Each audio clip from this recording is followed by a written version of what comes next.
तो एक्सेल में हम शुरू करेंगे मैथमेटिकल कैलकुलेशन से। किसी तरह की कोई भी कैलकुलेशन हम कैसे करेंगे इसके बारे में हम बात करेंगे। जैसे एग्जांपल के लिए यहाँ पे मेरे पास क्वार्टर वन की वैल्यू, क्वार्टर टू की वैल्यू, क्वार्टर वन एक काम करते हैं, बाय और सेल करते हैं कि मैं कोई प्रोडक्ट को बाय किया और सेल किया। बाय किया 550 में, सेल किया 600, तो मेरा प्रॉफिट परसेंटेज क्या है? प्रॉफिट परसेंट क्या है? तो हाँ, तो क्या होता है कि in the equal sell minus buy divide by buy, sell minus buy divide by buy. तो ध्यान रखिएगा, जब भी आप कैलकुलेशन करेंगे तो बोर्ड मास मेथड को फॉलो कीजिए। जैसे कि एग्जांपल 2 + 2 डिवाइड बाई 2 कितना होगा? 2 आएगा।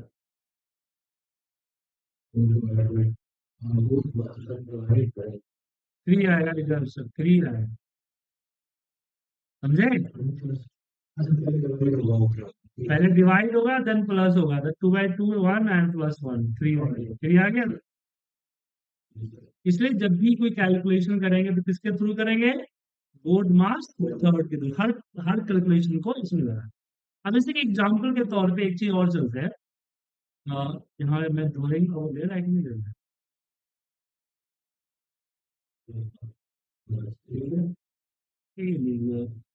मेरा एक्सेल में प्रॉब्लम है, जब भी ड्राइंग ऑन करता हूँ मेरा एक्सेल। चलिए, तो जैसे कि मान लीजिए अगर पेन पे,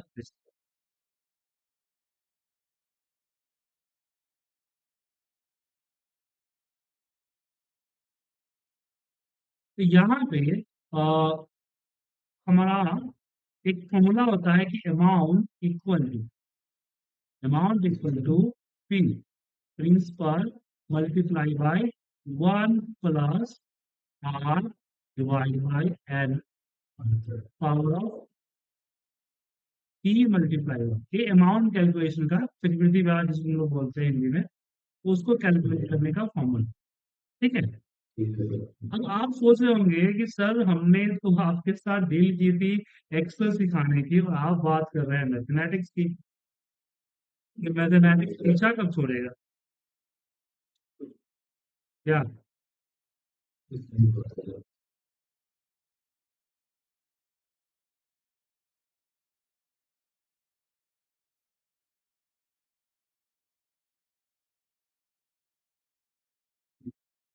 ये फॉर्मूला है।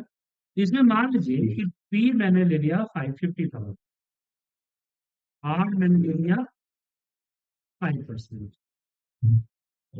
और टी मैंने ले लिया 6, और यहाँ पे अमाउंट। ठीक है। तो अब ऊपर एक फॉर्मूला लिखा है। अब जैसे कि आपकी इस क्वेश्चन में जवाब देता हूँ कि क्या मतलब जब आप ऑफिस में काम करेंगे ना, तो ऑफिस में जब आप काम करेंगे तो जरूरी नहीं है कि आपके पास जो कैलकुलेशन है उस कैलकुलेशन की हर एक कैलकुलेशन का फॉर्मूला आपके पास। समटाइम ऐसा होगा कि आपके पास ऐसे बहुत सारे कैलकुलेशन होगी जिसकी फॉर्मूला है ही नहीं। ठीक है ना? तो जब आपके पास कोई फॉर्मूला नहीं होगा, लेकिन अगर उसकी मैथमेटिकल कैलकुलेशन है जिसको आप नोट पैड में पेन और पेंसिल से कर सकते हैं, ऐसी कैलकुलेशन यहाँ कर ले, बहुत सारी ऐसी कैलकुलेशन की जरूरत पड़ेगी। और कुछ दिन पहले ही मैंने एक सूरत का एक कलर इंजीनियर था, उसकी एक बहुत बड़ी प्रॉब्लम को सॉल्व किया है। वो कहता है सर मेरे पास कुछ कलर के कैलकुलेशन है, होता है उनका कलर कि कितना कौन सा कलर के लिए क्या क्या परसेंटेज होगा निकल जाता। कि मेरा एक फॉर्मूला है कलर कलर सेव के लिए। ठीक है।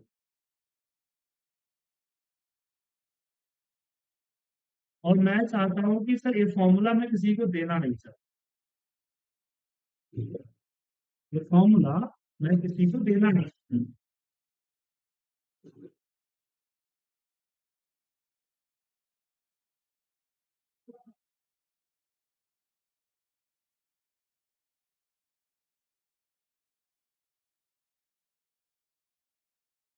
फॉर्मूला किसी को हम देना नहीं चाह रहे। तो तो मैंने बोला कि आपकी जो कैलकुलेशन जिसको आप नोटपैड में करते हैं, उस कैलकुलेशन का आप यहाँ कर लीजिए, सिंपल सा। तो इसी मेथड से ये काफी ज्यादा यूजफुल है। साथ में कई सारे कैलकुलेशंस पे आपको अगर शुरुआत में फॉर्मूले पता नहीं होंगे तो बहुत सारे कैलकुलेशन आप इससे कर सकते हैं। अब इस फॉर्मूला में कैसे डालें?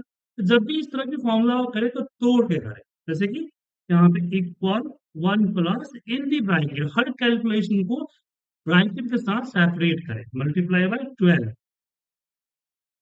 ठीक है, देन टाइम पावर ऑफ 112 है, एन पीरियड है ना, number of payment in the year, yearly बड़ा कर दिया। ठीक है, और यहाँ पे एंटर प्रेस किया तो आ गया 3। हमने इसको किया टाइम मल्टीप्लाई बाय 12। अब इन दोनों का पावर निकालना है, तो पावर का सिंबल यहाँ पे ए होता है। इन दोनों के लिए ये पावर है। एक मिनट, इसको इसके साथ करना ना, ये काफी ज्यादा आ गया। तो सॉरी, मल्टीप्लाई बाय एन कर दिया, डिवाइड में कर दिया। ठीक है, हाँ हाँ। एंड लास्ट में हम इसके प्रिंसिपल के साथ मल्टीप्लाई। रिजल्ट आ गया सर।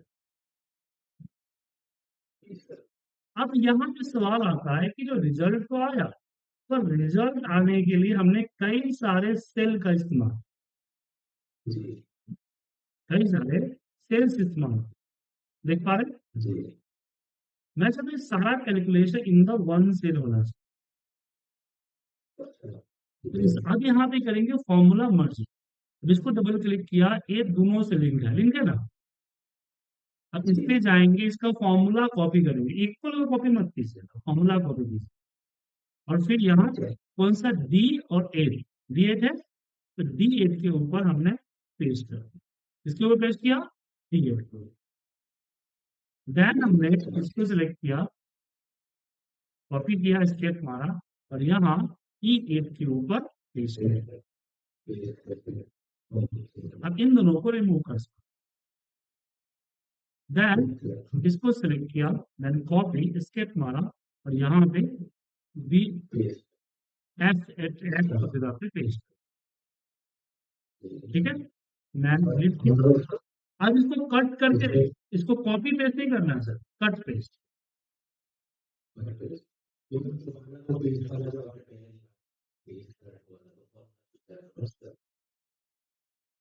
नहीं नहीं, फॉर्मूला छूटने की बात नहीं।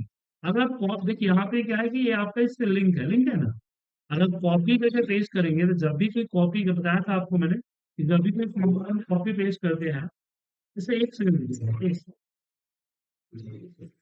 हाँ, पहुंच गया है। सबसे लास्ट वाले में जाइए ना, सारा सबसे लास्ट वाले में करते हैं, उसी में लगा है, और उसी के नीचे है। हाँ, इंटर होगा, है ना।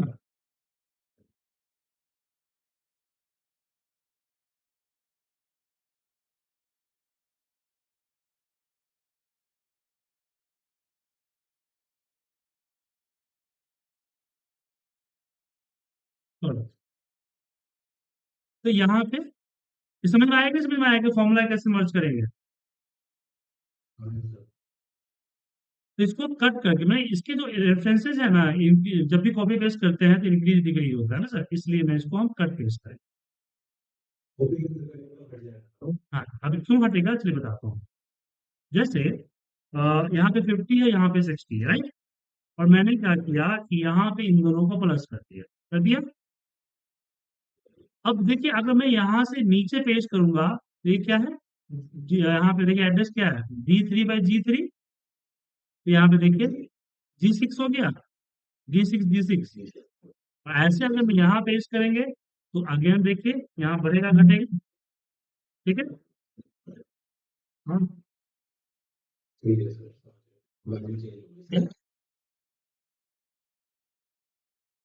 दिख रहा है, उसे प्रिंट आउट लिए है ना, देखिए ना, देखिए बोले कि ओरिजिनल रिपोर्ट में सामने है। अरे जब ये साई के 10 पीछे है, साइड में। हाँ हाँ,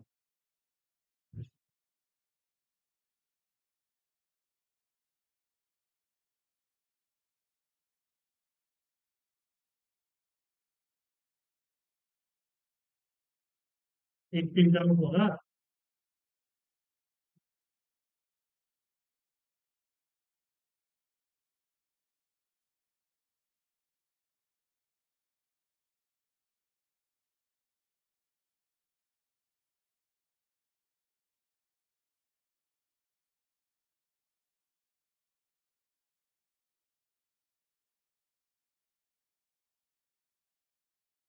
एक सर, ऐसा हम आपको व्हाट्सअप कर दिए हैं, ऐसे रिपोर्ट व्हाट्सअप कर दिए हैं, वही लग रहा है, फाइल चेक किया था, चेक करके रखा है उसको।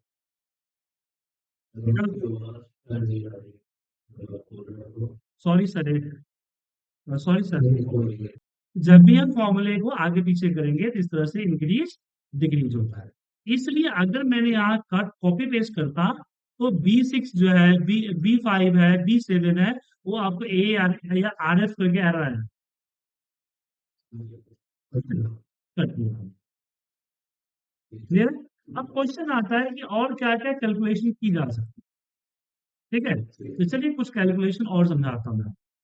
अब इसमें हम परसेंटेज की कैलकुलेशन को समझते हैं पहले, ठीक है? अब एक्शन में क्या है कि अगर आप यहाँ पे 20% लिखते हैं, तो 20% का सैम्पल दीजिएगा तो 20% आएगा। अगर मैंने 20 टाइप कर दिया, देन इसको सिलेक्ट करके परसेंट का सिंबल लगाया, तो 2000% हो जाएगा, क्योंकि एक्सेल में 1 = क्या होता है? 100%। तो यहाँ पे 0 पॉइंट, मुझे यहाँ पे अगर मैं 0.20 करूँ तो परसेंट आपको दे दे। इसीलिए अगर मान लीजिए परसेंटेज निकाले कि 500 का मुझे अगर 20% निकालना है, तो इसको आपस में हम मल्टीप्लाई, जस्ट 20%। लेकिन 20 नंबर में हुआ तो क्या करेंगे? मल्टीप्लाई के बाद डिवाइड बाय 100 करना, ठीक है? सब निकलेगा। अब यहाँ पे मान लीजिए कि 600 का पेपर था और आपने 530 नंबर लाए, कितना परसेंट लाए? तो जो आया है उसको डिवाइड करें जिसमें से आया है, रिजल्ट आपको इस तरह से डेसिमल में आएगा। फिर इसको परसेंट में कन्वर्ट करेंगे तो रिजल्ट आपके सामने दिख जाएगा, क्योंकि है 88%। लेकिन मुझे 88 इन द नंबर में चाहिए, तो क्या करेंगे? नहीं, इसे मल्टीप्लाई होगा, 530, हाँ 35, ठीक है? क्लियर है? हर एक चीज बताइए कि 100 रुपीज की MRP है, इसमें 18% का GST इंक्लूडेड है। एक्चुअल प्राइस क्या निकालेंगे विदाउट GST?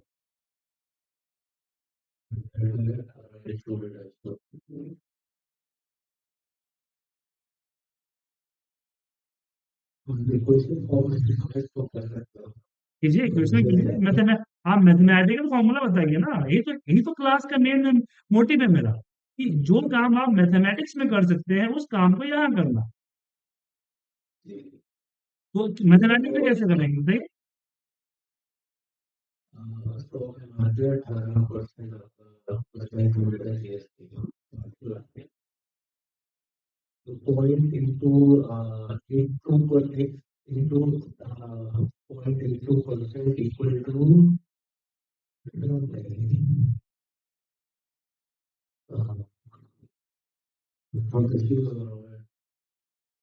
मैं एक्सेल में लगी बात नहीं कर रहा हूँ, मान लीजिए पेन पेपर आया, मान लीजिए MBA में आपका सवाल आया, तो क्या किस अब मैं कहता इसके हमारे ऑफिशियल इन्वायरमेंट से क्या लेना देना है? मान लीजिए कंपनी के लिए आप परचेज कर रहे हैं, राइट? अब इंडिया में ये है कि आप GST को रिवर्स करवा सकते हैं, अगर आप खुद ही परचेजिंग अपने कंपनी के लिए करते हैं, तो जितना परसेंट GST आपका है वो आपका रिवर्स करवा सकते हैं। मुझे अगर कोई सामान खरीदना है तो पता चले कि मुझे एक्चुअली प्राइस कितना पड़ेगा।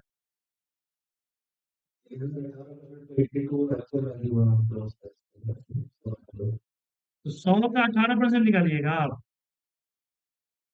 18%, इसमें ऑलरेडी 18% लगा हुआ है, उसको उसका 18 का 18% आधा निकाल दिए। गलत नहीं हो गया सर? हम इसमें क्या करेंगे, एक इसमें हम जस्ट क्या करेंगे, दैट इज डिवाइड बाई 118%।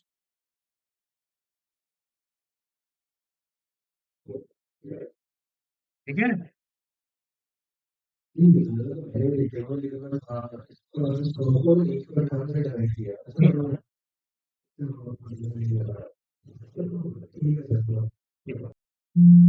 तो दोबारा बता रहा हूँ आपको मैं, हम सम फॉर्मूला लगाते हैं सम के लिए, काउंट करते हैं नंबर काउंट के लिए, count A number of text count के लिए, ए मैक्सिमम मैक्सिमम नंबर के लिए, और मिन जो है हमारा मिनिमम नंबर के लिए। ठीक है।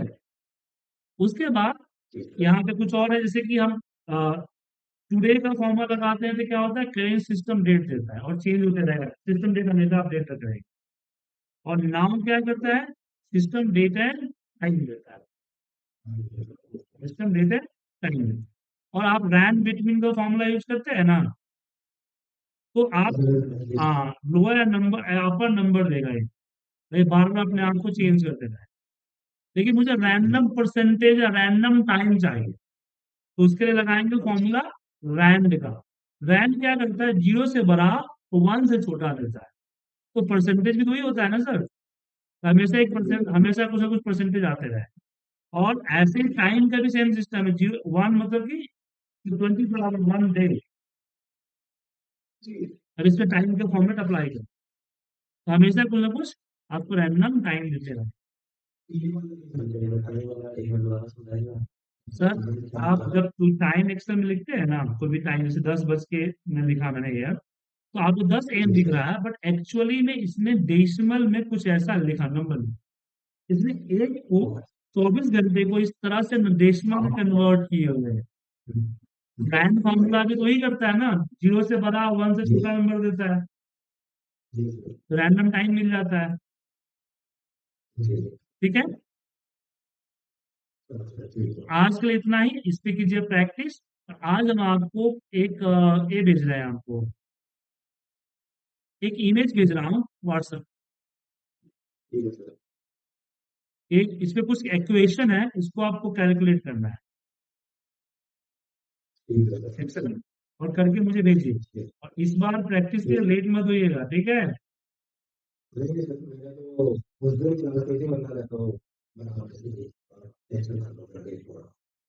ऐसा टेंशन मुझे नहीं लेना है, इससे आपको काम तो आपको देना है ना।